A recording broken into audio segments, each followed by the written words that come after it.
Queridos irmãos, quero cumprimentá-los com a paz do Senhor. Irmãos, quanto tempo que não prego aqui nessa igreja, mas sempre acompanhando a minha esposa, a pastora Simone, que é uma bomba, irmãos, não é? Eu fico olhando ela pregar, aí digo assim, um dia eu chego lá, não é? Ela é uma pregadora que se preocupa com a mensagem bíblica e é avivada, sim ou não? Eu sou um pouquinho mais passivo, viu, irmão? Sou mais doutrinador, mas eu amo a Bíblia. Tem mais alguém aqui que ama a Bíblia que nem eu? Que coisa boa, irmão, vai dar certo. Essa igreja, ela tem as mesmas características do seu pastor. E o pastor dessa igreja é um homem que preza pela Bíblia. O pastor Marconi é um homem que se preocupa com o ensinamento, por isso essa igreja é forte, sabe? E eu sempre olho para vocês como uma referência em termos de base. Sabe, irmãos, que tem pessoas que aparecem, mas tem pessoas que não aparecem, mas as que não aparecem é que formam a base. Você sabia disso? Aquelas que menos aparecem é as que mais formam a estrutura da base da igreja. Glória a Deus. Elas são importantes tanto como nós que pregamos, que ministramos, porque se não fosse a base, para onde iríamos nós? Quem me entende essa noite diz amém. Por favor, abra a sua Bíblia no livro de Ezequiel. A pastora Simone também pregou em Ezequiel a última vez, né? Meu Deus. E eu fiquei pensando aqui, meu Deus, ela pregou em Ezequiel, eu vou pregar também. Mas vamos lá, Ezequiel capítulo 8. Capítulo 8 do número de Ezequiel. Nós vamos ler alguns versos.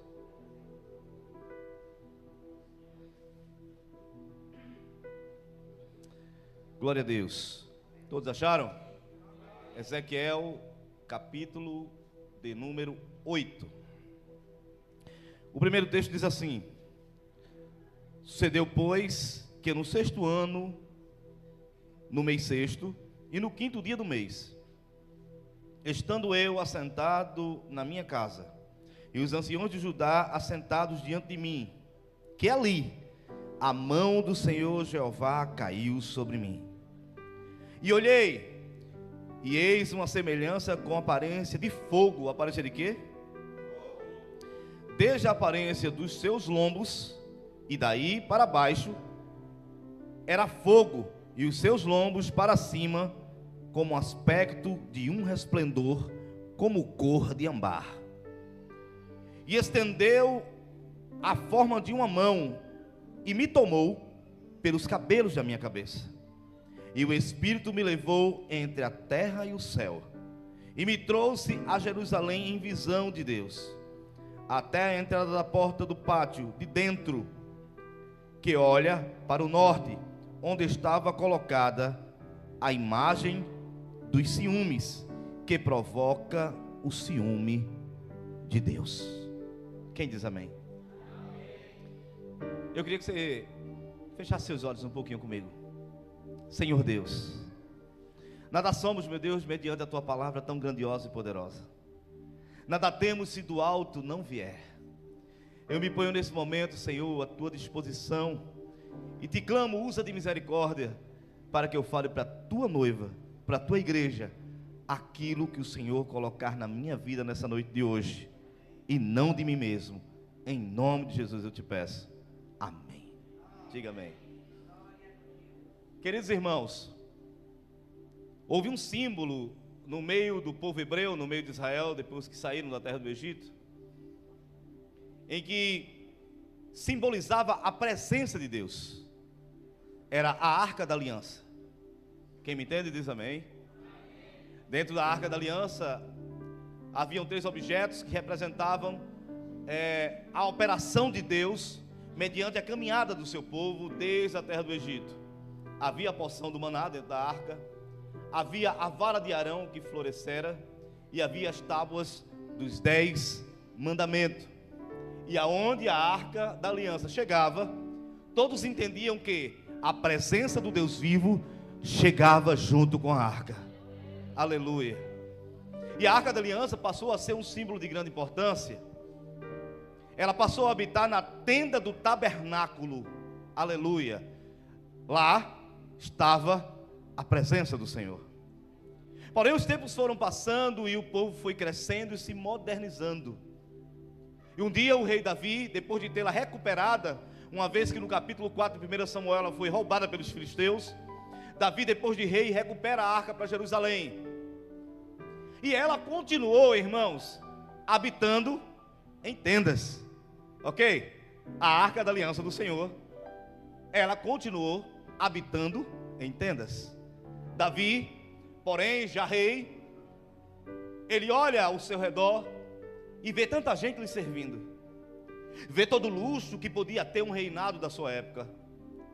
Ele dormia no melhor lugar, ele comia no melhor lugar da casa, ele tinha tudo do bom e do melhor. Mas um dia ele olhou para a arca e disse: tem alguma coisa errada, porque eu sou um homem falho e imperfeito, pecador, tenho tudo do bom e do melhor, e por que que a arca da aliança do meu Deus está habitando em tendas, quando eu habito num palácio?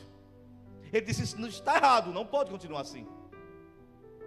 Então ele coloca no coração de construir um templo. De construir o quê? Um templo. E nesse templo, a arca da aliança do concerto do Senhor, ela iria habitar nesse templo. E quando ele se empolga, Deus toma o profeta Natan e diz: Davi, é boa a tua ideia, é bom o teu desejo, mas você não pode construir o meu templo, porque você derramou sangue, e sangue inocente. Haja vista, irmãos, o sangue de Urias, que Davi derramou inocentemente, e outros. Então ele disse: você não tem condições de construir o meu templo, mas teu filho Salomão, que reinará depois de ti, ele construirá o meu templo, e a minha arca da aliança, ela vai permanecer no templo, a minha presença vai estar no templo que será construído. Passam-se as gerações e Salomão assume o reinado. Irmãos, olha para cá. Salomão convoca o povo e ele constrói o melhor templo que podia se construir naquela época. Meus irmãos, as paredes do templo, para você ter uma ideia, elas eram estucadas com ouro, pedras preciosas, de grandes valores, de formas, irmãos, que a parte lateral do templo e a sua fonte, a sua frente, chamava a atenção de quem passava, e vinham pessoas de vários e vários países admirar aquele templo, e quem passava dizia: ali habita a presença do Deus vivo de Israel. O templo, irmãos, de Salomão chamava a atenção de todo aquele que passava por ele. Todo mundo queria olhar de perto, todo mundo sentia desejo de adorar o Deus de Israel. Haja vista que era uma coisa preciosíssima, e a arca da aliança do Senhor agora estava no templo e não mais em tendas. Mas nós temos um problema, irmãos. Nós temos um problema de geração. Diga assim: o problema está na geração. Os tempos foram passando, irmãos, as gerações foram mudando, e aqueles adoradores que adoravam no templo passaram a profaná-lo. Eita! Aqueles que se rendiam diante do altar passaram a dar as costas para o altar. Aqueles que traziam o seu melhor para o templo passaram a trazer suas sobras. Aqueles, irmãos, que glorificavam, que festejavam de orgulho do Deus vivo, deram as costas para ele. Então Deus levanta um profeta, porque Deus sempre avisa antes de agir. Deus sempre dá um alerta antes de cobrar. Deus sempre, irmãos, chama a sua atenção e diz assim: volta, conserta, organiza, antes que o grande dia da justiça venha. Meu Deus, é muito forte essa palavra, irmãos. A vida de pregador é tão difícil.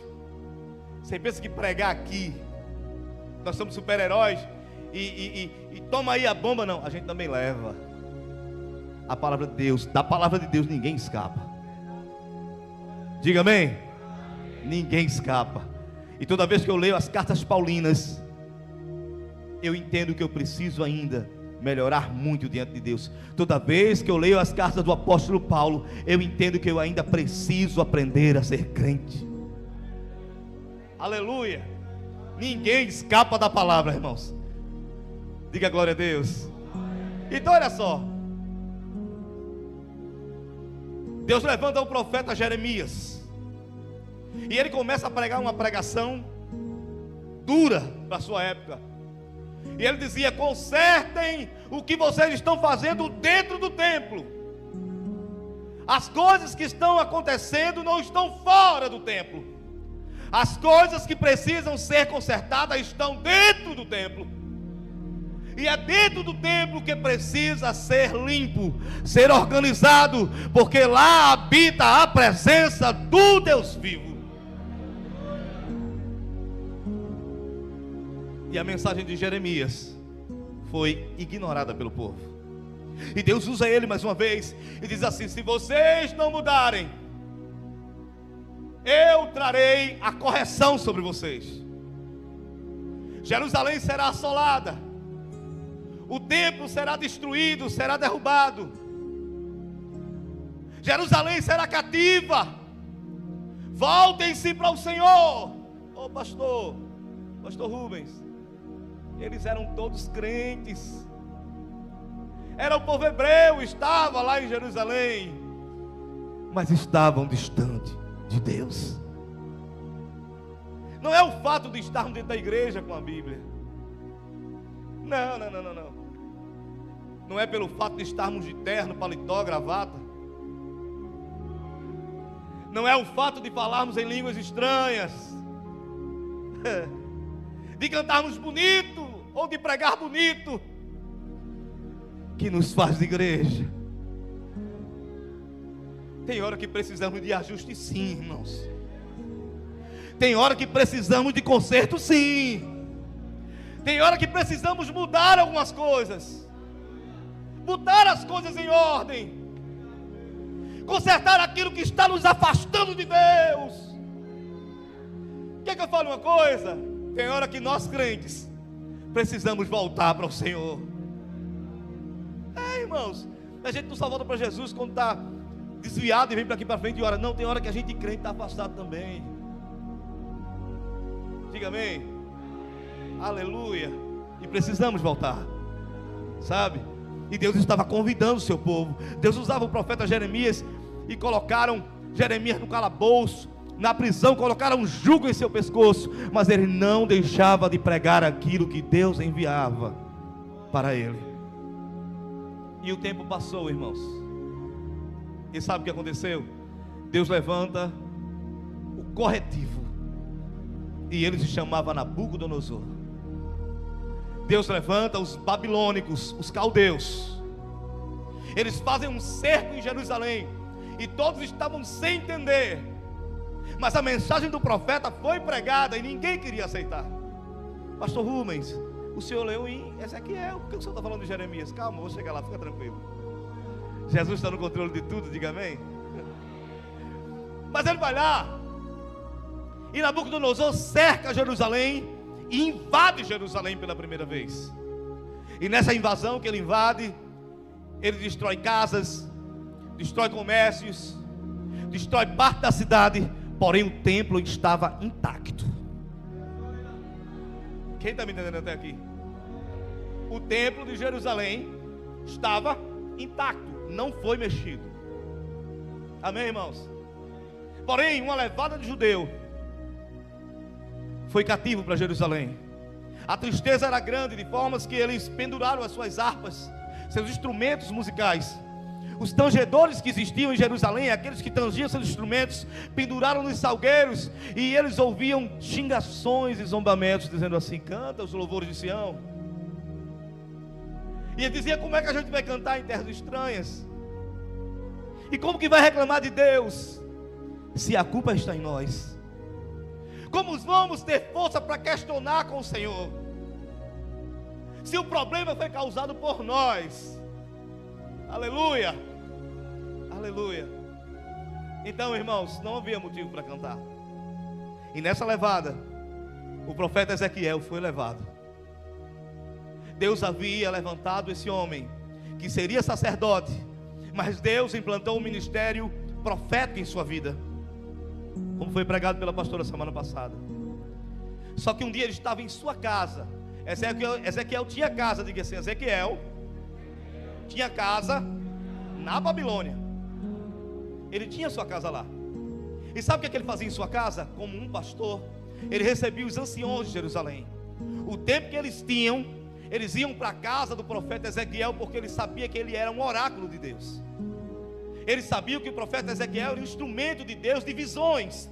Deus dava visões a Ezequiel, e essas visões se cumpriam. E Deus explicava nas visões que complicava, descomplicava, e depois explicava por que complicou, através de suas visões. Então eles iam todos os dias para a casa do profeta. Mas neste dia aqui, depois de 6 anos, quantos anos? 6 anos e meio, que estavam exilados na Babilônia, o profeta Ezequiel está em sua casa com os anciões de Jerusalém, fazendo um culto, e de repente o céu se abre. E quando o céu se abre, ele fala que vê um ser, mas era um ser diferente. Dos seus ombros para baixo era fogo. Eita. Dos ombros para cima, ele fala que era como um resplendor e como cor de ambar. A cor de ambar é a cor de uma pedra afogueada. Quem me entende diz amém. E ele olhava para aquele ser em visão, e aquele ser estendia uma mão, e a mão que ele estendia pegava ele pelos cabelos da cabeça e o levava até a extremidade dos céus e a terra. Eita, é muito forte isso. Deus colocou Ezequiel no equilíbrio. Eu vou te mostrar hoje o que está acontecendo no oculto. Eu vou te colocar num equilíbrio, numa dimensão, que nesta dimensão vai ser possível você enxergar o que está acontecendo do lado oculto do templo. Eu sei que não é uma pregação de muita glória a Deus e aleluia, mas eu não me preocupo com isso, eu sou doutrinador. Eu me preocupo que a palavra ela faça efeito em mim e em você. Eu me preocupo que a palavra nos trate. Eu não me preocupo com o seu lado emocional, eu me preocupo com o seu lado racional. Nós precisamos raciocinar, irmãos, em nós mesmos. Eu preciso mudar coisas em mim. Eu estou falando de mim, preciso consertar coisas em mim. Ou tem algum super crente aqui hoje? Tem algum super crente? Não. Tem alguém falho aqui? Deixa eu ver se tem. Imperfeito, que precisa de Deus, que precisa ser corrigido pela sua palavra todos os dias, que precisa ser renovado por ela todos os dias. Aleluia. Aleluia. Deixa eu falar para você. E Ezequiel fala que o Senhor o leva para a porta do norte do templo, para dentro do templo, e ele fala, aonde havia uma imagem de ciúmes, uma imagem que causava ciúmes em Deus. Me ajuda a pregar, por favor. Diga para quem está do seu lado, Deus tem ciúme de você. Ei, irmãos, Ele tem ciúme de você, sabia? É sério, irmãos. Sabe? A gente só tem ciúme daquilo que ama, sim ou não? Ele tem ciúmes de nós. Oh, meu Deus. Ezequiel olha e ele vê uma imagem dentro do templo. Não era fora, era dentro. E o Senhor fala assim para ele: tu estás vendo, filho do homem, o que eles estão fazendo para que eu me afaste do meu templo? Tu estás vendo, filho do homem, o que eles estão fazendo? Eles estão me provocando para que eu tire a minha presença. E se eu tirar a minha presença, acaba tudo. Meu Deus. Se a presença sair, é o fim. Eu vou repetir até você entender. Se a presença sair, acabou. Sabe? A mensagem dos profetas continua sendo pregada. Volta, conserta, arruma a casa, bota em ordem, ajeita, organiza, porque se a presença sair, acabou. Aleluia, aleluia, oh glória a Deus, glória a Deus. E o Senhor fala assim para ele: filho do homem, você pensa que acabou? Vem comigo e pega ele e leva ele até uma parede. Até o quê? Uma parede. E o profeta Ezequiel, ele vai dizer que havia um furo, um buraco no meio da parede, um furinho pequeno. E o Senhor diz assim para ele: Ezequiel, coloca o teu dedo nesse furo da parede e começa a cavar. E ele vai cavando, sabe? Ele começa a cavar. E quando ele vai cavando, aquele furinho começa a abrir. E abre-se uma grande porta. E Deus fala para ele: filho do homem, entra por esta porta que você abriu cavando. E ele entra. E quando ele entra, irmãos, olha para cá para você entender. Ele entra na parte oculta do templo. Ele entra na parte secreta do templo, na parte mais escondida, onde ninguém vê. Meu Deus, eu vou falar isso aqui. Ele entra na parte da madrugada. Ele entra na parte dos acessos na internet. Ele entra no lugar onde você não devia ter entrado, mas ele entrou e viu. Ele entra, irmãos, aleluia, na parte onde você pensou que estava mais escondido, mas ele viu.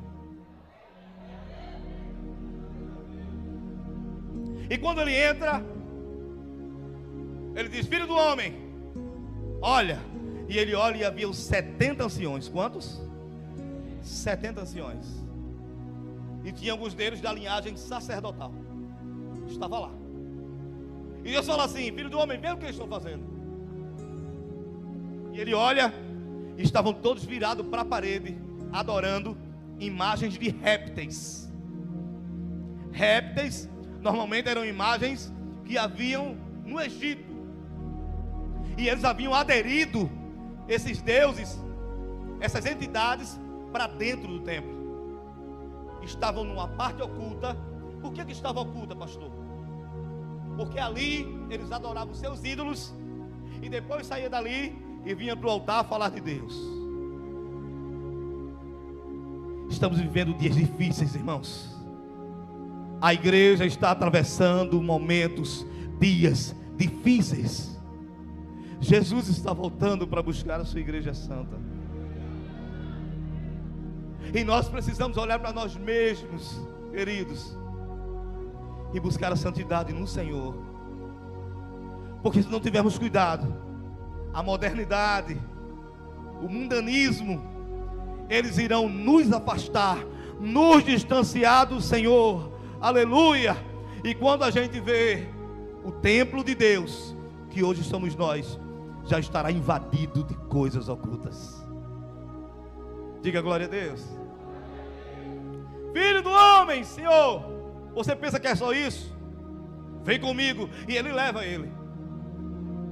E ele chega e vê um monte de mulheres chorando para Tamudes, o deus da fertilidade, porque elas achavam que elas eram estéreis e Tamudes iria abrir a madre dela, e não Deus. Olha como as coisas estavam invertidas, irmãos, na época de Ezequiel. Filho do homem, tudo que eles estão fazendo é para que eu tire a minha presença. Deus olhava, levava Ezequiel em visão e dizia assim: vem que eu vou te mostrar algo mais. E ele olha para o fundo do templo, e estava lá a arca da aliança do Senhor, e a glória de Deus estava sobre ela. Ele olhava e descia um ser, aquele ser, ele tinha 4 visões, porque ele vê todas as coisas por todos os lados.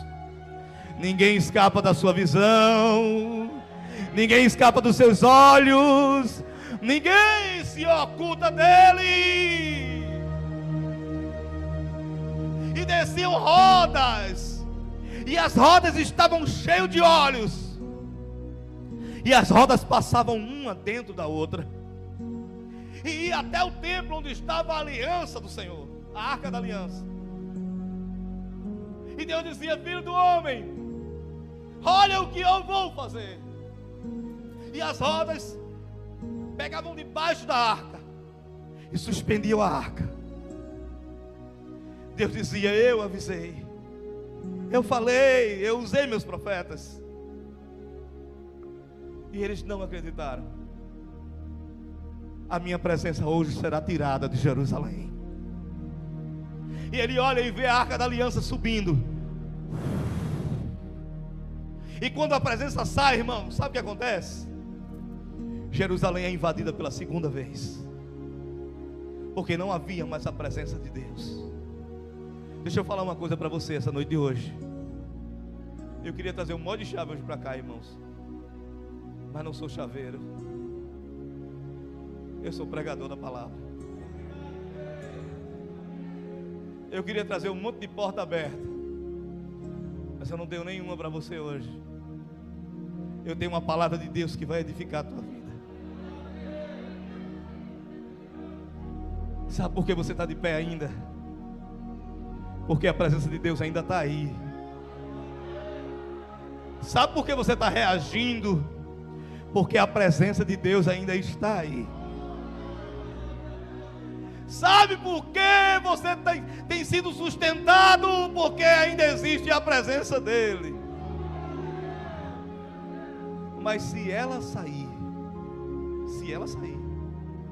é o fim de tudo. Aleluia. Quando a presença foi tirada, a arca foi tirada de Jerusalém, Nabucodonosor invade a Babilônia. Só que dessa vez ele destrói o templo. Não havia mais templo para adorar.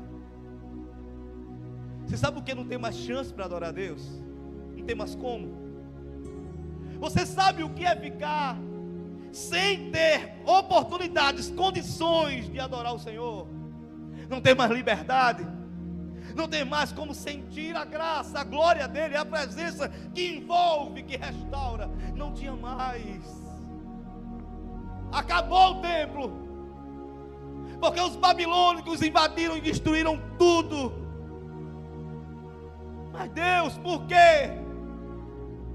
Porque você foi avisado e não consertou. Você foi alertado e não corrigiu. Deus exortou, avisou, orientou por amor, repreendeu. Mas o coração endurecido fez com que o mal prevalecesse, e o mal veio. Aleluia. Jerusalém foi destruída, irmãos, e o povo foi levado ao cativeiro. Passaram 70 anos, prisioneiros, escravos, humilhados. Mas um dia Deus pega esse mesmo profeta, foi pregado aqui quarta-feira, no capítulo 37, e diz: eu vou te levar no vale, e tu vai olhar para esse vale e vai ver um monte de ossos sequíssimos, que não tem mais esperança, que não tem mais razão, que não tem mais prazer em me servir. Tem gente assim, irmãos, que está só o osso, sequíssimo, só o caco, só a aparência, mas está vazio, está desanimado, sem a presença, sem esperança. E ele vai lá naquele vale, e Deus pergunta para ele: poderão reviver esses ossos? E ele fala: Senhor Jeová, tu sabes. Ele disse: então, filho, profetiza, porque eu quero dar vida onde não tem mais vida. Eu quero dar esperança onde não tem mais esperança. Eu quero levantar quem está caído. Eu quero reerguer quem está fraco. Eu quero novamente colocar de pé aqueles que não conseguem ter força para se sustentar. Eu quero dar vida onde não há mais vida. Profetiza, filho do homem, aos quatro ventos. E ele profetiza, e houve um grande rebuliço, cada osso procurando o seu osso, tendões, nervos, peles, Era Deus dizendo assim: eu vou resgatar o meu povo mais uma vez. Eu vou restaurar a fé, eu vou restaurar a esperança, eu vou restaurar o renovo do meu povo mais uma vez, filho do homem. Oh glória, oh glória. A Babilônia, ela foi invadida pelos medos e os persas. Dois reinos se juntaram 120 anos atrás. Deus havia profetizado, Deus havia usado o profeta Isaías dizendo assim: eu vou levantar o meu servo Ciro, a quem vou tomá-lo pela sua mão direita, para bater as nações diante dele, e eu abrirei diante dele as portas, e as portas não se fecharão. Aleluia, oh glória. Eu vou erguer o rei Ciro para resgatar o meu povo Israel e devolver Jerusalém mais uma vez. 120 anos atrás, o nome de Ciro já era proferido pelo profeta Isaías. E esse mesmo Ciro, ele invade a Babilônia junto com os medos e tornou-se rei da Babilônia. E quando ele se torna rei da Babilônia, ele chama Esdras, ele chama os anciões e diz assim: vá governar a sua cidade natal, volte para Jerusalém, construa seu templo de novo e volte a adorar o seu Deus, porque Ele está me usando para te dar uma chance, para te dar a oportunidade de consertar, para te dar a oportunidade de começar do zero. Volta para Jerusalém. Ele volta.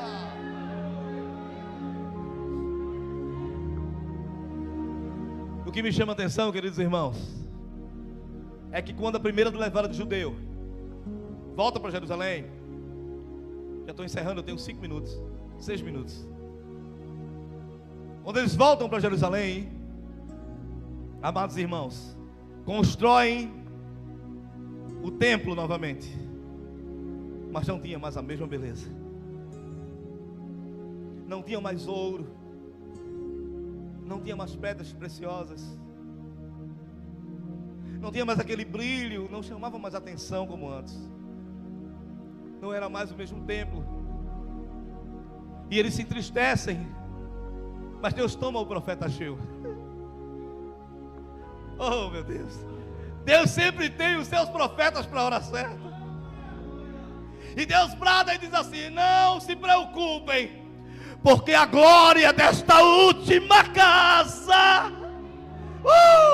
será maior, será maior, será maior do que a da primeira. Vem renovo de Deus aí, vem uma nova glória de Deus aí, vem um novo agir de Deus aí, aleluia. Tem coisa nova, irmãos, tem coisa nova chegando, tem novidade de Deus, tem oportunidade de Deus que Ele está dando para você recomeçar, porque Ele quer trazer a glória.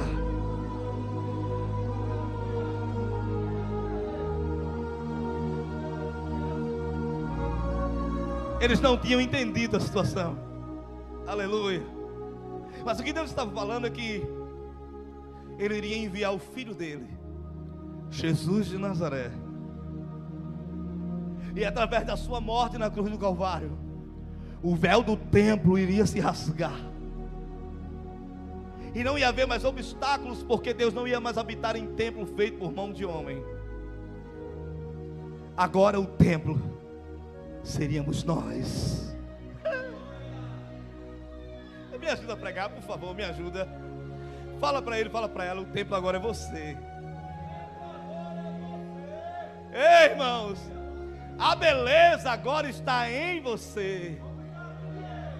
Ô querido, é dentro desse templo que você precisa ter cuidado, você está entendendo? É esse templo que você precisa ter zelo por ele, mantê-lo limpo, mantê-lo cheiroso. Jesus é cheiroso, sim ou não? Sabe por quê?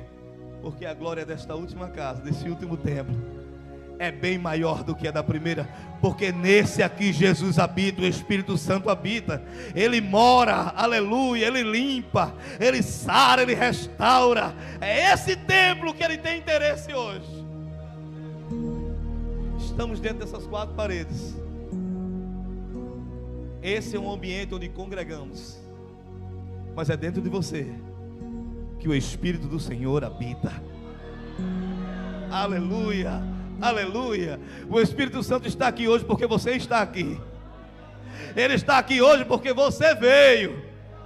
Ele está aqui hoje porque Ele mora dentro de você. Aleluia. Ele está aqui hoje e você está sentindo a presença transbordante dEle. Aleluia. Glória a Deus. Glória a Deus. Como é bom sentir a presença do Altíssimo. Aleluia. Zela por isso, irmãos. Diga assim: pastor Rubens, zele por isso. Irmãos, zelem por isso. Conservem a presença do Altíssimo. Você agora é o templo. Aquele templo de Jerusalém passou. Nabucodonosor destruiu. O templo de Er já passou. Mas você se tornou o templo de Jesus, construído por Ele. Ele disse: eu vou, mas não vos deixarei órfão. Sozinho você não fica não, não se preocupe. Eu enviarei o Consolador para estar com vocês todos os dias. Aleluia. Louvado seja o nome de Jesus. Tem novidade de Deus. Amém? Fica de pé em nome de Jesus. Eu quero convidar meus amigos da banda. Eu quero encerrar essa ministração. Tenho 2 minutos ali. E eu quero adorar, encerrar adorando com você. Aleluia, louvado seja Deus. Louvado seja Deus. Toca uma música facinha, dá um dó maior para mim. Cadê o tecladista? Foi arrebatado o tecladista? Glória a Deus. Glória a Deus. Só tem um baixista hoje? Está ali meu amigo tecladista. Vamos tocar uma música, vamos adorar o Senhor. Tem adorador aqui hoje? Então, depois de entendermos essa palavra, só nos resta uma coisa: enaltecer o nome do Deus vivo em adoração. Diga sempre que está do seu lado: tem coisa nova chegando. Oh, aleluia. Tem coisa nova chegando. Acho que é sol maior, dá um sol maior para mim.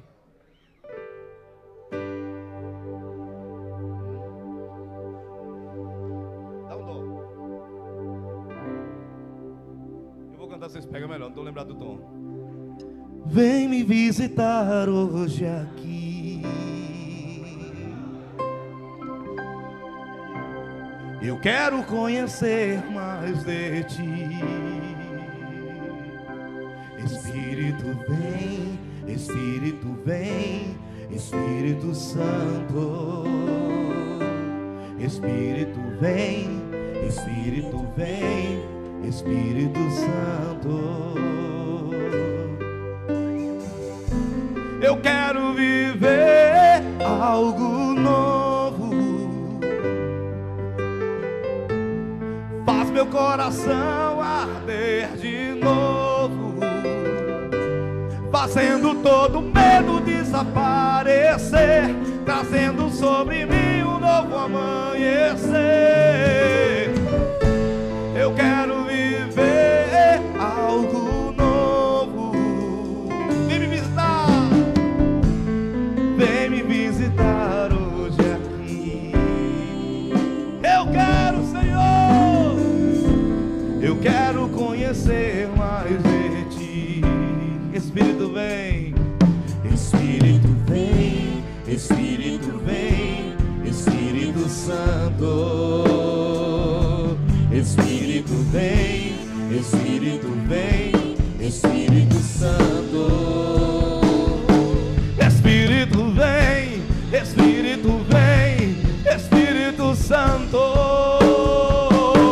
Espírito vem, Espírito vem, Espírito Santo.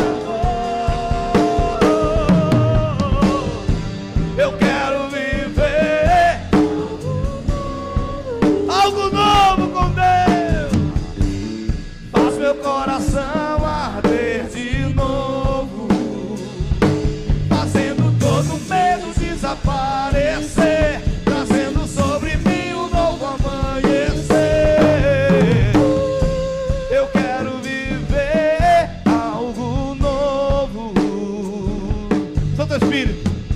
Santo Espírito desce como fogo, Santo Espírito desce como fogo, incendeia, incendeia. Santo Espírito desce como fogo, Santo Espírito desce como fogo, incendeia, incendeia, incendeia.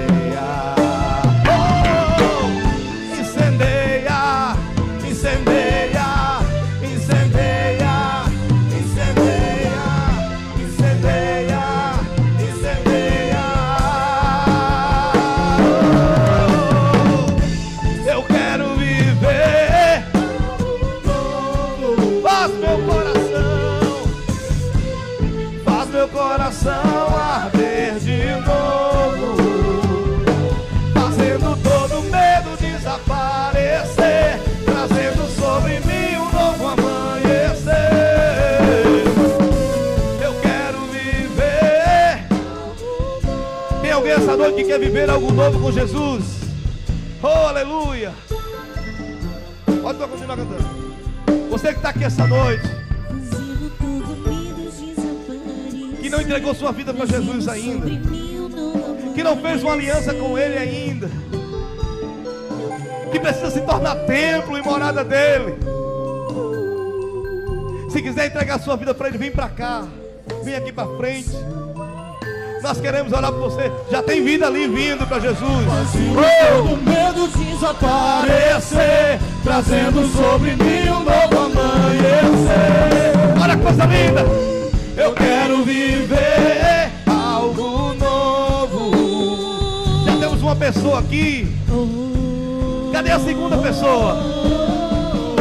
Venha, meu irmão. Hoje é um convite do Espírito Santo. Ele está convidando você hoje para estar com Ele. Cadê a segunda vida? Vem para Jesus. Já tem ali a segunda vida.